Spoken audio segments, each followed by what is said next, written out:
ഇറങ്ങി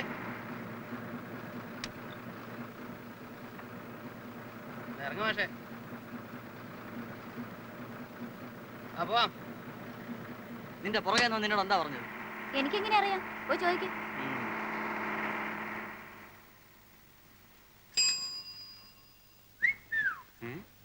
വായി നോക്കിയുള്ള കൊണ്ട് വഴി അടക്കാൻ വയ്യ. ആ രമ ഇന്ന് വൈകിയോ? ഇല്ലല്ലോ. ഗോപു പഠിത്തമൊക്കെ എങ്ങനെ ഇരിക്കുന്നു? തവണെങ്കിലും 10ാം ക്ലാസ് കിടക്കുവോ? മുരളിയേട്ടന് വേറെ ഒന്നും ചോദിക്കാനില്ലേ? ആര് കണ്ടാലും പഠിപ്പ് പഠിപ്പ് പഠിപ്പ്. അയ്യോ, എന്തായാലും ഇവൻ മുരളിയേട്ടനെക്കാളും ഭേദം. അതെന്താ? 10ാം ക്ലാസ് 6 തവണ എഴുതിയ ആളല്ലേ. ഇവൻ 5 ആകുന്നേ ഉള്ളൂ. അല്ലെങ്കിൽ പഠിപ്പിലേക്ക് എന്തിരിക്കുന്നു? എങ്ങനെയെങ്കിലും ഒരു നല്ല നിലയിലായാൽ പോരെ? രാമ രാമ രാമ രാമ രാമ രാമ പാഹിമാം രാമപാദം ചേരണേ മുകുന്ദ രാമ പാഹിമാം. രാമ രാമ രാമ രാമ രാമ രാമ പാഹിമാം രാമപാദം ചേരണേ മുകുന്ദ രാമ പാഹിമാം. രാമ രാമ രാമ രാമ രാമ രാമ പാഹിമാം. അമ്മേ, അടുപ്പത്ത് എന്താ വെച്ചിരിക്കുന്നേ? കരിയുന്ന മണം വരുന്നു.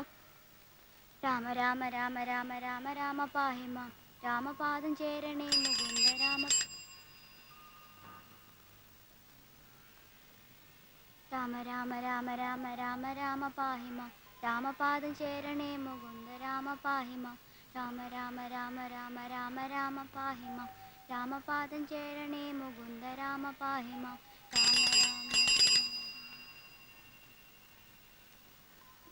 രാമ രാമ രാമ രാമ രാമ രാമ പാഹിമാം. മോളകത്ത് പോയിരുന്ന പോലെ പഠിക്കും.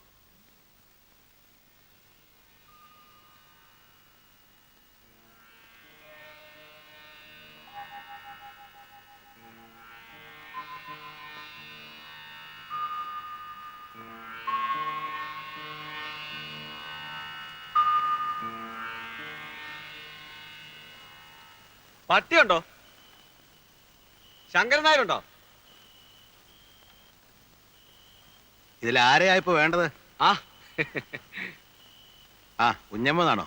വാ അത്തോട്ടിരിക്കാം. മൂന്തി നേരത്തെ അകത്തേക്ക് കയറുന്നില്ല. ആ എന്നാ പിന്നെ അവിടെ. ആ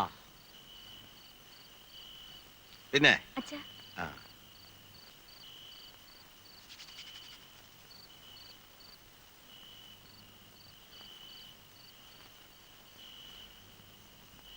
മോളല്ലേ? ആ മോള് തന്നെ വരുവോള്. ബാങ്കിൽ ജോലിയുള്ള കൃഷ്ണനുണ്ണിയുടെ. ആ കുടിക്കാൻ എന്താ? ഒന്നും വേണ്ട, ഇപ്പൊ ചായ കുടിച്ചേ ഉള്ളൂ. പുറത്ത് മഞ്ഞ് വീണ അപ്പ തുടങ്ങും മൂക്കടപ്പും തുമ്മലും. ആ ഞാനൊരു കോളും കൊണ്ടാ വന്നിരിക്കുന്നത്.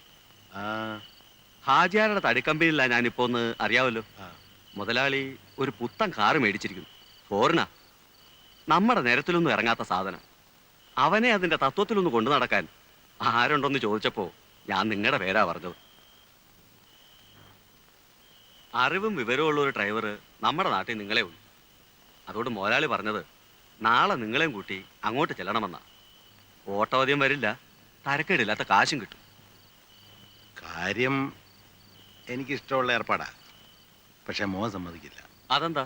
നമ്മൾ മോട്ടോർ വാഹനം ഓടിച്ചാ ജീവിച്ചതെങ്കിലും പിള്ളേരൊക്കെ വലിയ വലിയ നിലയിരിക്കുമ്പോ അവൻ സമ്മതിക്കില്ല. ഇന്നല്ലെങ്കിൽ നാളെ അവൻ ബാങ്ക് മാനേജരാ. ആലോചിച്ചിട്ട് പറഞ്ഞാ മതി. ആലോചിക്കാനൊന്നുമില്ല, പിള്ളേര് സമ്മതിക്കില്ല. ഇവിടെ തന്നെ. ആ എത്രയായി? 10 രൂപ. 10 രൂപ? റെയിൽവേ സ്റ്റേഷൻ ഇവിടം വരെ 10 രൂപയോ? ഇത് എവിടുത്തെ കണക്കാ? എടോ ഇതിന്റെ മീറ്റർ എന്ന സാധനം അവിടെ. മീറ്റർ ഒന്നുമില്ല, 10 രൂപ.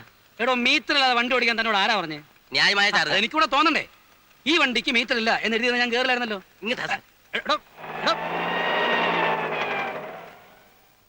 ഓ, ഈ നാട് അടുത്തങ്ങ് നന്നാവുമെന്ന് ആരും പ്രതീക്ഷിക്കണ്ട. എന്തു പറ്റി? അച്ഛാ, റെയിൽവേ സ്റ്റേഷനിൽ നിന്ന് ഇവിടം വരെ വരാൻ ഓട്ടോറിക്ഷയ്ക്ക് 10 രൂപ. 10 രൂപ ആകുമല്ലോ. 10 രൂപയോ? ഞാൻ നമ്പർ കുറിച്ച് വെച്ചിട്ടുണ്ട് ഓട്ടോറിക്ഷയുടെ. ഞാനൊന്ന് നോക്കട്ടെ. നീ എന്താ ഇന്നലെ വരാണ്ടിരുന്നേ? എന്റെ അമ്മ, ഞാൻ എങ്ങനെ വരും? ബസ് സ്റ്റാൻഡിൽ ചെന്നപ്പോ ബസിന്റെ സമയം മാത്രം എഴുതി വെച്ചിട്ടുണ്ട്. ഒറ്റ ബസ്സില്ല. നേരെ റെയിൽവേ സ്റ്റേഷനിൽ പോയി. ഏതോ അമ്മമാരുടെ ബന്ധു കാരണം ഒറ്റ ട്രെയിൻ ഓടുന്നില്ല. പിന്നെ ഞാൻ എങ്ങനെ വരും? നിന്നെ കാണാണ്ട് അച്ഛൻ ഇന്നലെ രാത്രി ഉറങ്ങിയിട്ടില്ല ഉണ്ണിയെ. പോയ കാര്യം എന്തായി? അത് പ്രത്യേകിച്ച് പറയേണ്ട കാര്യമുണ്ട്. എടി, എന്നെ കണ്ട ഉടനെ ചെയർമാൻ, എന്താ മിസ്റ്റർ കൃഷ്ണനുണ്ണി, ഇന്നും വല്ല കംപ്ലൈൻസും ഉണ്ടോ എന്ന് ഞാൻ ശരിക്കും തട്ടി കൊടുത്തു. ഇവിടുത്തെ മാനേജർ ഉണ്ടല്ലോ, അവനൊരു പാഠം പഠിക്കും.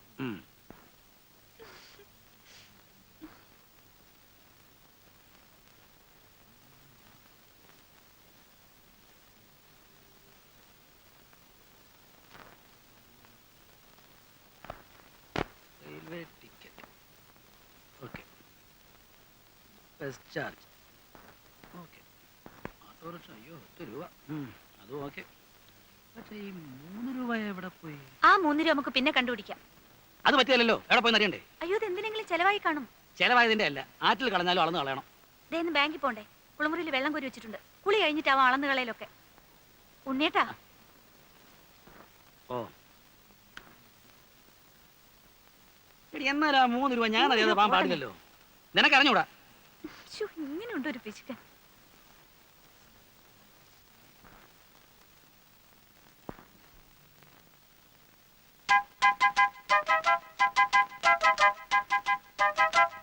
ഇവിടെ വാടാ, ഇങ്ങോട്ട് വാ. അവിടെ നിൽക്കാൻ. അമ്മേ, അമ്മേ, നടക്കാൻ അങ്ങോട്ട് നടക്കാൻ. ദാ ഇത് കണ്ടോ, കുറെ നാളായി ഇവൻ ഈ പണി തുടങ്ങിയിട്ട്. എന്റെ ഈശ്വര, ഇതും തുടങ്ങിയോ? യവനെ ഇനിയിപ്പോ എന്താ ചെയ്യാ? അയ്യോ അമ്മ, ഇത് ഇന്നോ ഇന്നലെ തുടങ്ങിയതല്ല. 2-3 ദിവസമായി ഇവൻ അടുത്തൂടെ പോകുമ്പോഴൊക്കെ ഒരു ബീഡിയുടെ നാറ്റം. അയ്യോ, ഈ ഉണ്ണിയേട്ടൻ കള്ളം പറയുന്ന. ഞാൻ ഇന്ന് ആദ്യമായിട്ട് ഒരു കുറ്റി വെടി വലിച്ചു നോക്കുന്നത്. ആ, കാളെ ഉണ്ണി മേലാ വീടി വലിച്ചിട്ടുണ്ടെങ്കിൽ ആ നിങ്ങളൊക്കെ അവന് ചീത്തയാക്കുന്നത്. ഇപ്പതേ കുറ്റിപീടി, നാളെ മുഴുവൻ പീടിയാകും, മറ്റന്നാൾ സിഗരറ്റാവും. അച്ഛാ, ഒരു പാക്കറ്റ് സിഗരറ്റ് എന്ന് വെച്ചാൽ രൂപ എത്രയായി? കാശ് കിട്ടാതാവുമ്പോ അവൻ എന്റെയോ അച്ഛന്റെയോ പോക്കറ്റ് നിന്ന് കക്കാനും തുടങ്ങും. ഒരുത്തനെ കള്ളനാക്കാൻ ദേ ഇത്രയൊക്കെ മതി. ഇനി അവൻ ചെയ്യത്തില്ല ഉണ്ണിയേട്ടാ. ഗോപു പോയിരുന്ന് പഠിക്കും. എടാ പോടാ. ഇതുകൊണ്ടൊക്കെ തന്നെ ഞാൻ പറഞ്ഞതിന് ഡ്യൂട്ടികളും അയക്കണ്ടെന്ന്. വേണ്ടാത്ത ദുശീലൊക്കെ പഠിച്ചു വെക്കാൻ. ഉണ്ണിയേട്ടാ പോയി കുളിക്കാൻ നോക്കൂ. സമയം എത്രയെന്നറിയോ? ചെറിയൊരു കാര്യം കിട്ടിയോ അത് ഊതി വലുതാക്കാൻ. പണ്ടേ സ്കൂളിൽ പോകുമ്പോ വഴി കിടന്ന വീടി കുറ്റിയെടുത്ത് വലിച്ചതിന് ഞാൻ തല്ലിയ പാട് ഇപ്പോഴും അവന്റെ തുടയിലുണ്ട്. ആ ആളായിപ്പോ. ഉവ്വ്, അച്ഛന്റെ സ്വഭാവം തന്നെയാ മക്കൾക്കും. അത് ശരിയാ, അമ്മ വീടി വലിക്കല്ലോ. സതി നിർത്തലാക്കാൻ മുൻകൈ എടുത്തത് ആരാന്നാ പറഞ്ഞേ? ഗോപാലകൃഷ്ണ ഗോഖലെ അല്ലേ? അല്ലെന്ന് എന്നോടോ? നിന്നോടാ ചോദിച്ചത്? ഗോഖല തന്നെ. ഗോഖല തന്നെ. നീ രക്ഷപ്പെടില്ലടാ, നിന്റെ കാര്യം പോക്കാ. ഇങ്ങനെ എല്ലാരും കൂടെ ചവിച്ചാ ഞാൻ ഈ ഗതിയായത്. എങ്ങനെ ശവിക്കാതിരിക്കൂടാ? ഇന്നലെ വരെ രാജാറാം മോഹൻ റായ് എന്ന് പറഞ്ഞിട്ട് 24 മണിക്കൂറിന് എങ്ങനെയാ ഗോഖലയായത്? ഇത് നിന്റെ അവസാനത്തെ മാർച്ചാ, നോക്കിക്കോ. ഓ, എന്താ ഒരു കണിയാന്റെ ചുമ? ഏട്ടനോടൊരു കാര്യം ചോദിക്കാൻ സെക്രട്ടറി പറഞ്ഞു. എന്താ? ഞങ്ങളുടെ ട്രൂപ്പിന് ആ, ഒരു വണ്ടി സ്വന്തമാക്കിയാൽ കൊള്ളാമെന്നുണ്ട്. അതിന് ഒരു ലോണ് ശരിപ്പെടുത്തി തരാൻ പറ്റുമോ? എടാ, വർഷത്തിൽ 10 സ്റ്റേജ് പോലും തേക്കാത്ത നിന്റെ ട്രൂപ്പിന് ലോൺ വാങ്ങിച്ചെന്ന് ഞാൻ വെള്ളത്തിലാവണോ അല്ലേ? 10 സ്റ്റേജോ? ഇപ്പൊ തന്നെ ശാന്തി മുഹൂർത്ത് 25 കഴിഞ്ഞു. ആ, കളിക്കുന്നിടത്തൊക്കെ നല്ല കൂവലാണെന്ന് കേട്ടു. ഹേ, അത് മറ്റു ട്രൂപ്പുകാർ പറഞ്ഞു പരത്തുന്നതാ. ആ, നിന്റെ അഭിനയത്തെ പറ്റി ആ ആ ആ തരക്കേടില്ലാത്ത പുറഭിപ്രായമുണ്ട്. ആ, അത് ഞാനും കേട്ടു. നീ പോടാ തിണ്ടി. ആ, ആ. വാ. ഒരു സ്റ്റേജിന് നിനക്ക് എന്ത് കിട്ടും? തരക്കേടില്ലാത്ത വിധം കിട്ടും. കൃത്യമായ സംഖ്യ പറ. അത് ഈ 150. 150 രൂപയോ? നിനക്കോ? എടാ സത്യം പറ, ഞാൻ പോയി അന്വേഷിക്കും. അന്വേഷിക്കുക, എന്നാ 100ഓളം വരും. എടാ ശരിയായ സംഖ്യ പറഞ്ഞു. എന്തൊരു ശല്യം ഇത്, മനുഷ്യന് വിശ്വാസമില്ലാത്ത പോലെ. ആക്ക് വളച്ചാ കള്ളേ പറയും.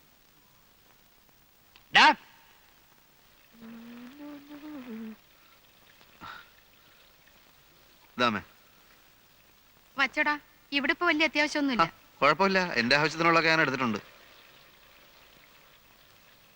അടുത്ത സീസൺ ആവട്ടെ, ഞാനിവിടെ ഒരു കലക്ക് കലക്കും. പല വലിയ സമിതിക്കാരും എന്നെ വിളിച്ചിട്ടുണ്ട്. മാസത്തിൽ 30 ദിവസവും കളിയുള്ളവര്. ഓ, മാസത്തിന് 30 ദിവസം ഉണ്ട്, എനിക്കറിയാം. നീ പോയി കുളിച്ചിട്ട് വന്നേ, എന്നിട്ട് എന്തെങ്കിലും കഴിക്കാൻ നോക്ക്. എന്റെ അമ്മയെ ഇന്നലെ വടകരയിൽ ഞങ്ങളെ നാടകം കാണാൻ ഒരു സിനിമാ പ്രൊഡ്യൂസർ ഉണ്ടായിരുന്നു. ഭാവി എന്താന്ന് പറയാൻ പറ്റില്ലോ, ചിലപ്പോ എന്റെ ചിത്രവും ചുമരിന്റെ മേലെ വരും. ഓടാ, പോയി കുളിക്കടാ.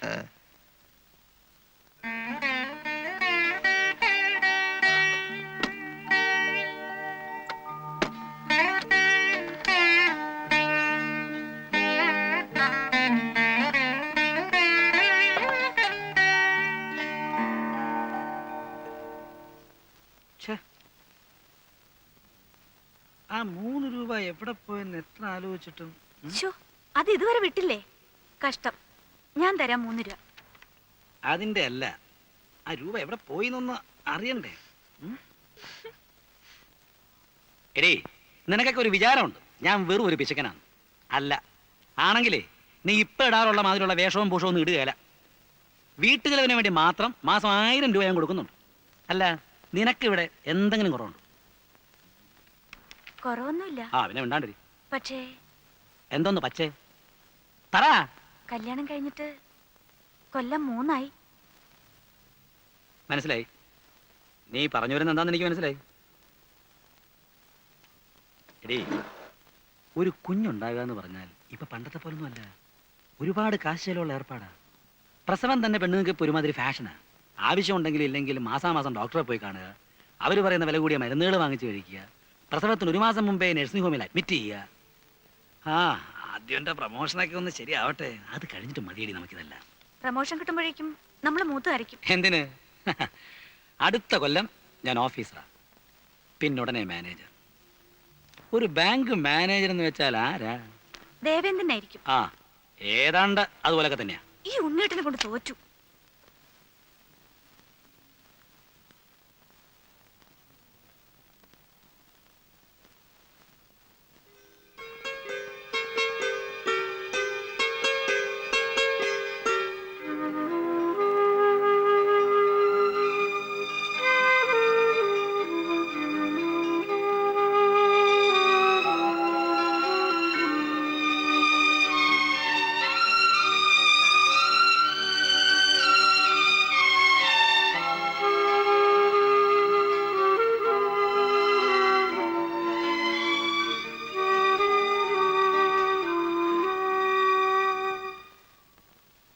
എടീ,